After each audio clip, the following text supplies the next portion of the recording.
Hey, welcome to this video. Here in this video we'll look at arrays in Julia, how to create them, how to index them, and just to use them, all the syntactical sugar around that. So we will start with the most basic one, just putting numbers in a list. That's the most simple kind of array. So here we put 1, 2, 3, and then now we have the array, 3 elements. It's an int array and the dimension is 1. So if we change the 3 to a floating point number, we will get an array of floating point numbers. So all the integer will get converted to float.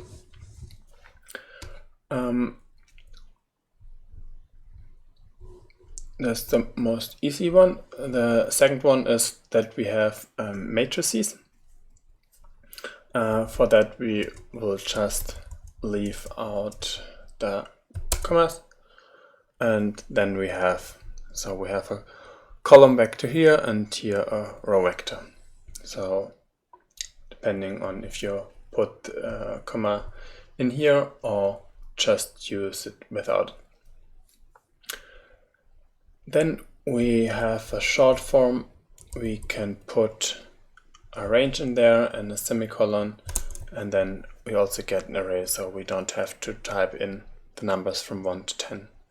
So this leads us to list comprehensions. There is a kind of mathematical way to create arrays, like the set notation. So we can say ei for I in some iterator, and then we get the numbers from 1 to 10. And here we can put also functions, so we can say we want I squared. Now we get all the square numbers from 1 to 10. And we can also put a condition here. It's like, maybe you know it from Python, and then we can say I should be, for example, divide by 2 equal 0, and now we get all the squares of the even numbers. We are not limited to one dimension. You can create 2-dimensional arrays, as you saw here. So this one is a 2-dimensional array, and the basic notation is just we use and semicolon,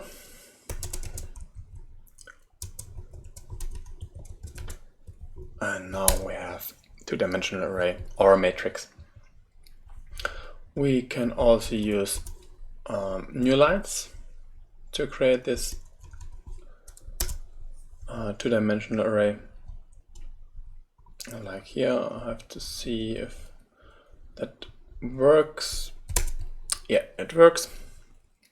So we can just use new lines, and so it looks like just a matrix. A matrix you would define in math on paper. And for the list comprehension, we can also create 2-dimensional arrays just like that. We can say for I j for I in 1 to 10 and j in 1 to 10. So we have a table of all multiplication from 1 to 10, just like that. There are also predefined array functions, so we can say we want zeros or we want ones. Say we want 5 ones. We can also define the kind of ones we want. So if we want integers, we can say we want integer ones, and we can also say, okay, give me 4 random numbers. Here we can also say, okay, we want integer ones, and so on. We are not limited to only one dimension. We can say you want to have a matrix. Let's use something maybe int 16 or int 8. That's maybe nice. So here we have a matrix, but we can also have like a tensor and so on. So the dimensions we can choose as free as we want. And the last one is the identity matrix. Therefore we have to use linear algebra, and then we get this I. And if we want, so this I needs a dimension, so we can't use the I function as in MATLAB, I guess. So we need like a 0 function, say 5 times 5 plus I, and then we get the identity.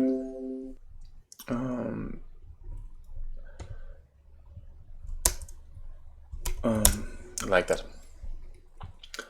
Okay, and now we can create block matrices as well. So we can say, okay, here's our matrix. We want maybe the identity here, and then we want a random matrix here. Let's say 3 times 3, and then new line we want say random matrix here.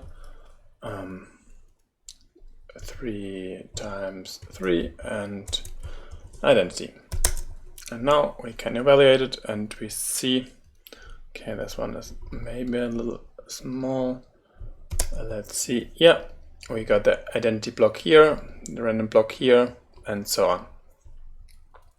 So I think these are the basic way to create matrices in Julia. We will continue with indexing them. So let's create a sample matrix A. Let's say A is equal to, we say I times J for I in 1, 2, 3, and J in, let's say 10 steps to 30. So this one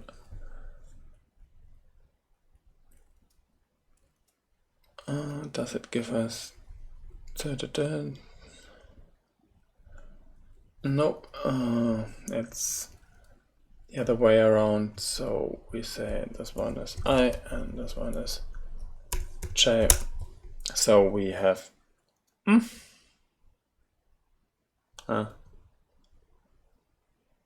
does it work? No, it doesn't work as I want. I want to have the indices here. Let's see. It doesn't work as I want it to work.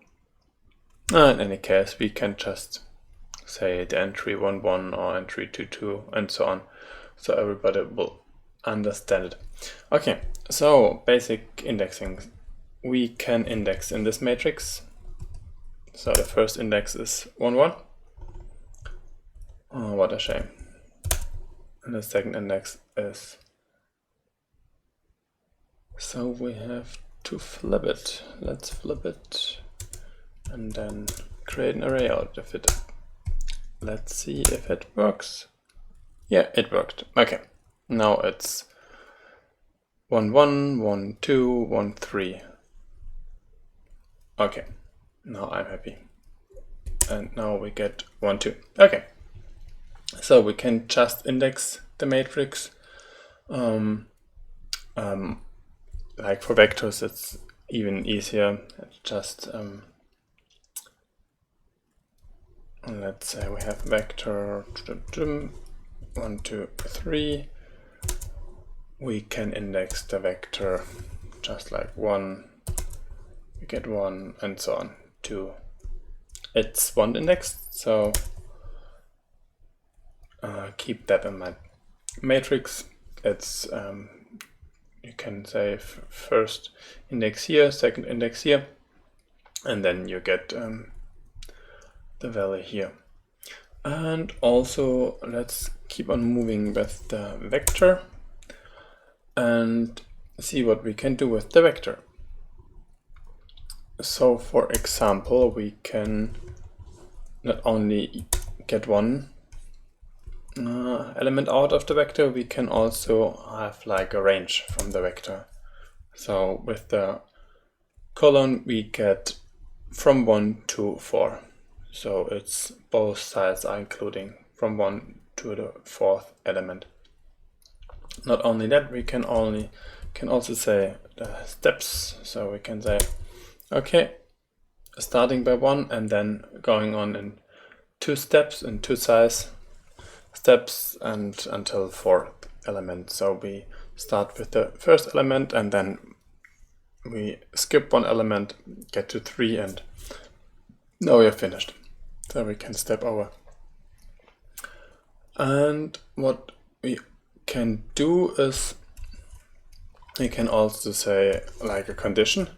We can say, okay, we want all the vectors that are greater than 3. And then we get all the vectors greater than 3. Or we can say we want to have all the vectors equal to 3. So we only get 1 element.